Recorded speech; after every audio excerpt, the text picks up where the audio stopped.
ఒక గ్రామంలో ఒక వృద్ధుడు ఉండేవాడు. అతనికి జీవితంపై చాలా అనుభవం ఉండేది. ఒకరోజు గ్రామంలోని యువకుడు అతని దగ్గరకు వచ్చి, తాతయ్య, జీవితంలో అందరూ ఎందుకు ఎంతగా పరుగులు పెడుతున్నారు అని అడిగాడు. అప్పుడు వృద్ధుడు చిరునవ్వుతో అతన్ని ఒక పెద్ద చెట్టు దగ్గరకు తీసుకెళ్లాడు. ఈ చెట్టును చూడు, ఒకప్పుడు ఇది చిన్న విత్తనం. మట్టిలో పడి వానలు తట్టుకుని ఎండలు భరించి నెమ్మదిగా పెరిగింది. ఇప్పుడు అందరికీ నీడ ఇస్తోంది. కానీ ఒకరోజు ఈ చెట్టు కూడా ఎండిపోతుంది. అదే ప్రకృతి ధర్మం అని చెప్పాడు. మనిషి జీవితం కూడా అంతే. పుట్టిన ప్రతి ఒక్కరూ ఒకరోజు ఈ ప్రపంచాన్ని విడిచి వెళ్ళాలి.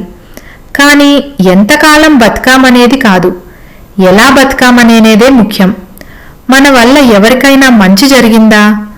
మన మాట వల్ల ఎవరి ముఖంలోనైనా చిరునవ్వు వచ్చిందా? అదే అసలు సంపద. యువకుడు కాసేపు మౌనంగా ఉండిపోయాడు.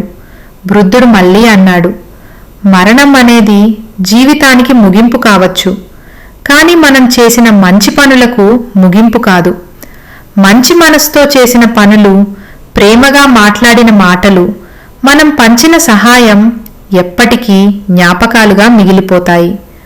ఆ మాటలు విన్న యువకుడు జీవితాన్ని కొత్త కోణంలో చూడడం ప్రారంభించాడు. సామెత చెప్తా వినండి, జీవితం ఎంత పొడవుగా ఉందన్నది కాదు, ఎంత విలువగా గడిచిందన్నదే ముఖ్యం.